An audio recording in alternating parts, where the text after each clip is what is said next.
Што вядома пра сакрэтныя перамовы Лукашэнкі? Чаго ён хоча ад сваіх чыноўнікаў, а таксама як беларускія спецслужбы праслухоўваюць каханак іншых сілавікоў? Вітаем, сябры! Гэта наша Ніва і зараз мы ўсё вам раскажам.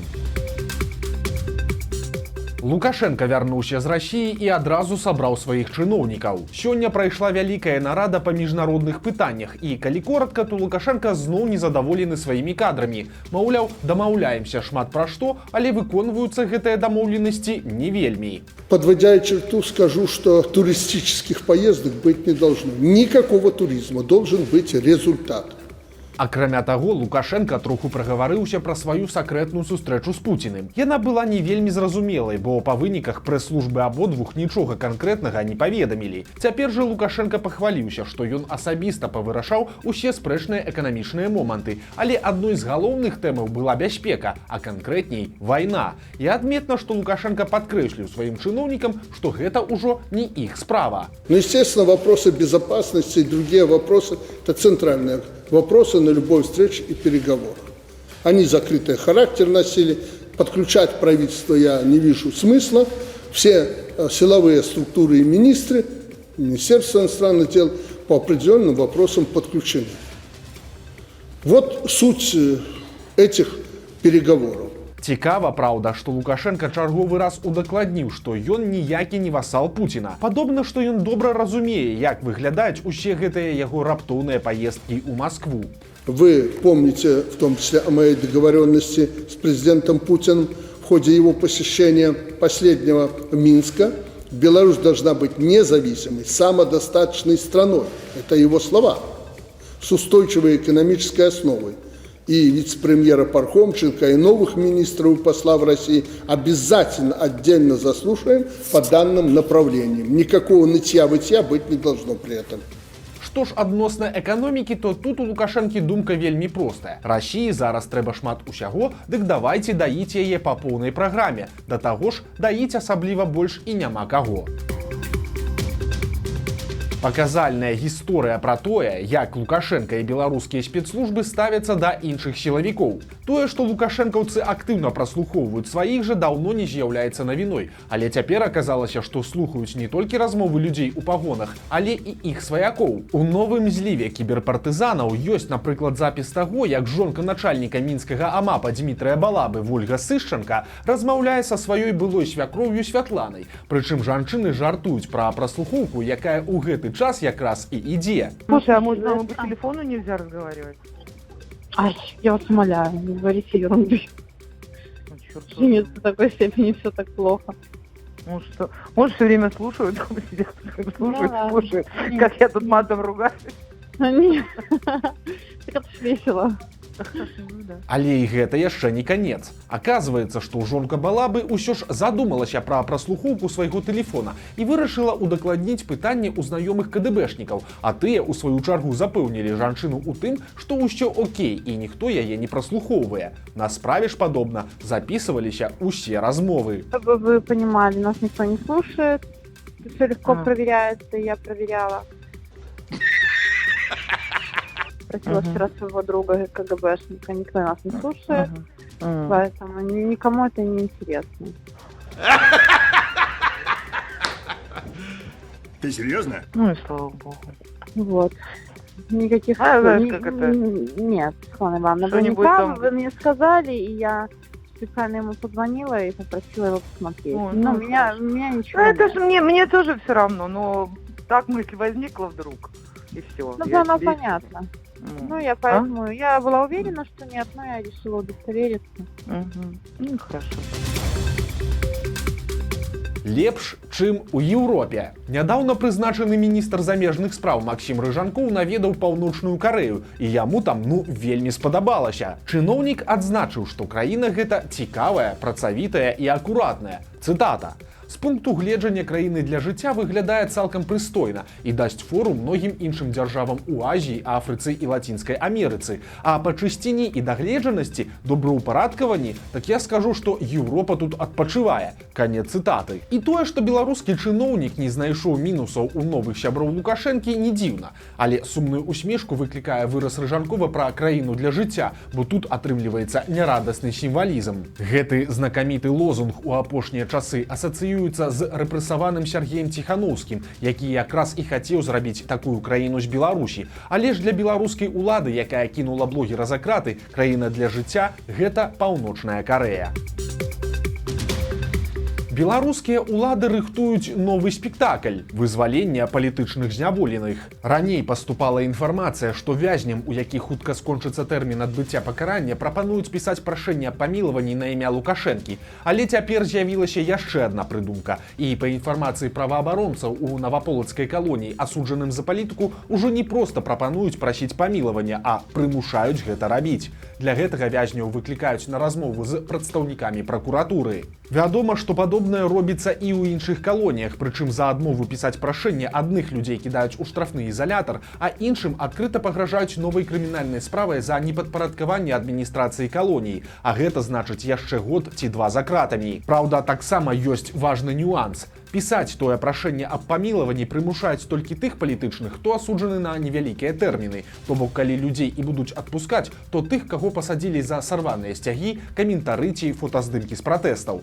Вядомых асобаў ніхто не выпусціць, як і тых, на каго павесілі цяжкія артыкулы. Асноўных варыянтаў, для чаго гэта робіцца, можа быць два. Магчыма, гэта перадвыбарчая паказуха, якая накіраваная на ўнутраную аўдыторыю, каб паказаць, які Лукашенко добры і справядлівы, што выпускае людзей. Альбо, магчыма, ён збіраецца пра нешта гандлявацца захадам і адным з аргументаў хоча выкарыстаць такую прымусовую амністыю. Дзіўны прыкаліст са Слуцка. Днямі ў гарадскім тэлеграм-канале з'явілася відэа брутальнага затрымання чалавека, знятае на вуліцы горада. Яго прыслаў у рэдакцыю, як сцвярджалася, адзін з чытачоў, а пазней аказалася, што ніякага затрымання на самай справе не было, а гэта ўсё было сюрпрызам на дзень нараджэння. Маўляў, такім чынам адзін случак вырашыў заказаць для брата экстрэмальнае віншаванне са святам. Сітуацыю разыгралі ўдзельнікі гідрабольнага клуба. Як адрэагаваў брат на такі сюрпрыз і ці ацаніў ён розыгрыш, інфармацыі, на жаль, няма.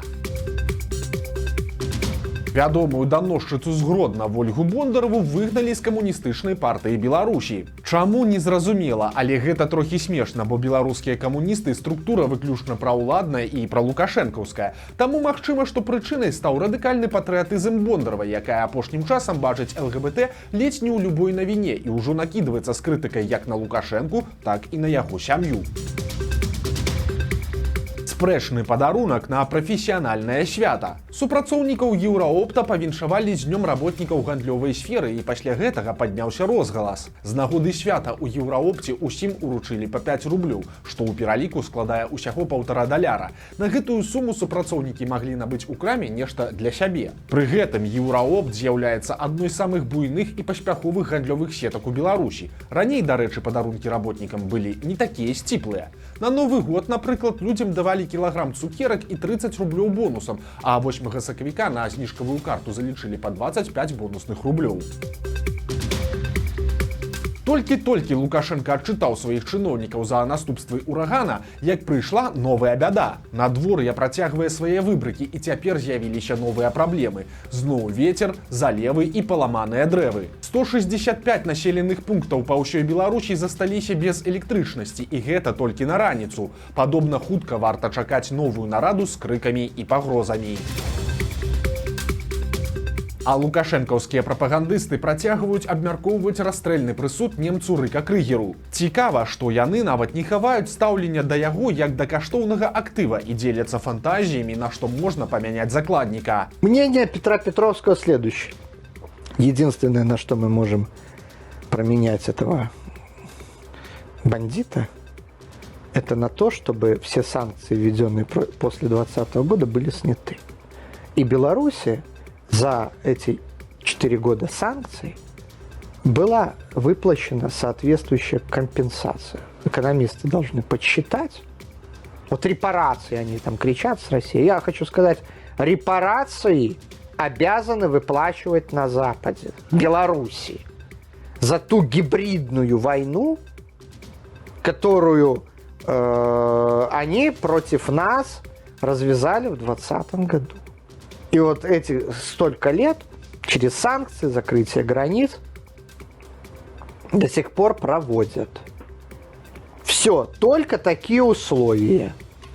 Если вы хотите торговаться, то торговаться тотально.